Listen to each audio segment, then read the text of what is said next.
Hello everyone, my name is Heather Autumn and welcome to my channel.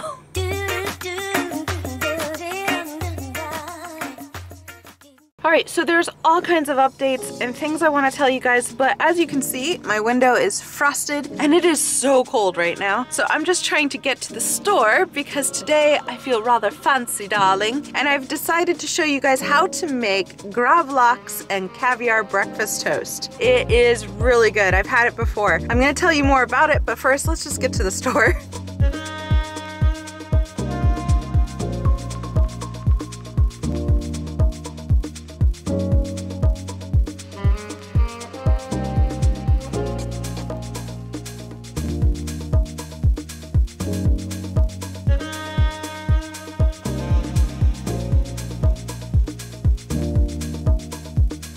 Alright, so I'm back home and back to being warm. So I currently have like 3 things in the works, all missing pieces or in different processes of being edited. And so my original plan for what I'd be showing you today kind of didn't fall through, but is in waiting, I guess I'll say. And there has been a lot of activity that has happened this week that just kind of made me want to do something special for myself. Oftentimes when I go out to a restaurant, if there's something I really enjoy eating, I try to think of how I can make it myself, because sometimes it's more special to have it in the comfort of your own home, chilling out rather than spending a lot of money at a restaurant right now. So the recipe I'm going to show you is, I want to say, quietly elegant. And I think this is a great breakfast that shows that. It's simple. The hardest thing to really cook in it is the egg. I'm going to show you how to make a sunrise tequila mimosa as well. So if you went to a restaurant and you got all this, you would be spending quite a bit. I like it because it's simple, it's easy to put together, and it has an elegance to it that makes it look way more expensive than it is. And I don't have to go and deal with tipping anyone or dealing with anyone talking around me. I can have this in the comfort of my own home like a true introvert.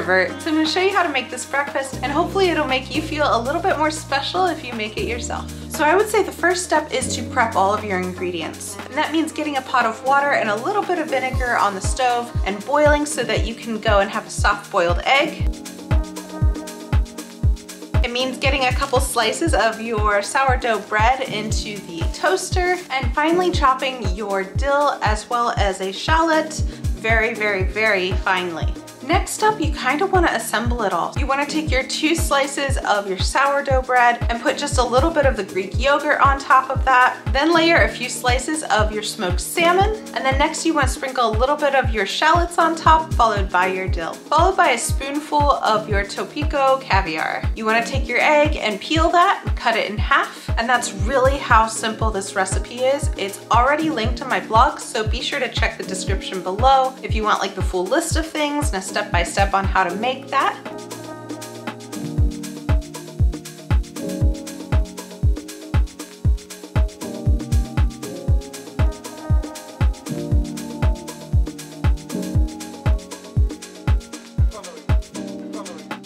All right, so here it is. Looks really good, I think. So one thing I forgot to mention is that you don't want to touch anything like caviar or even this roe with anything that's silver, because it can affect the taste. That's why I was using chopsticks to put this on. I've made this before, I know what to expect, but I'm gonna try it anyway. All right, so this might be a biggish kind of bite, but you can see it has some of the salmon, some of the roe, as well as some egg on there, and the shallots, microgreens, and dill. So let's give it a try.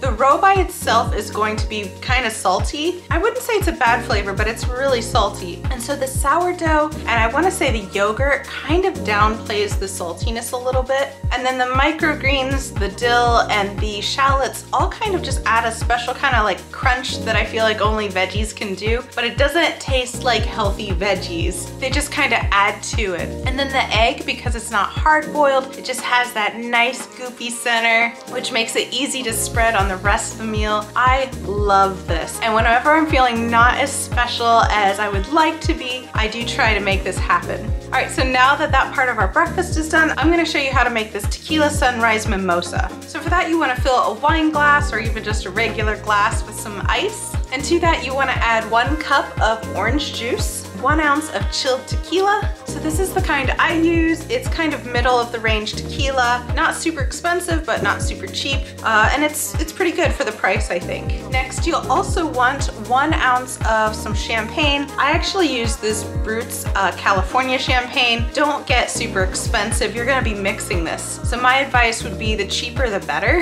After a meal like that, you've got to be a little humble, you know? And next you want to finish it off with 1 tablespoon of grenadine, which I have here. This is the type I use. It's Roses as a brand. Pretty good to have on hand, especially if you're like me and enjoy making drinks. Now, of course, you can just serve it like that, but if you, again, want to be fancy, you can go and put some maraschino cherries on the end of one of those fancy umbrellas and put that in your drink to finish it off.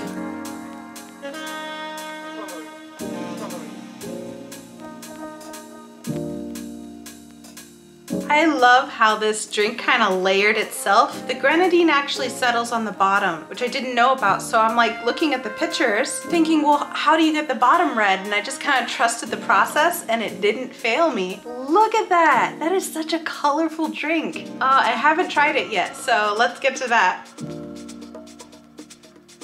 This was such a fun process to make something that looks so elegant but was so simple, and you know they would have charged more in restaurants for that meal, and then to add this beautiful drink to it that tastes so good. It's sweet, it's exactly what you would think from a mimosa, except it has a little bit stronger kick to it because of the tequila. But right now I am in full denial of this winter and just everything right now. I am indulging in denial. So if you're not feeling fancy today, darling, just make yourself this meal and this mimosa, and I'm sure you'll be feeling different afterwards. Like all of my other recipes, please check the description below because I will have a link to my blog where it'll be all written out with the ingredients and steps and everything. If this episode was a little short, I'm so sorry. I just have other things that I'm filming and other things going on that are just kind of a little hectic right now. But I still want to make something for this weekend, so I really hope you enjoyed it. Thank you again so much for watching, and I promise you, because I'm currently working on them, I promise you some great episodes are coming up. So thanks again, and I will see you next weekend.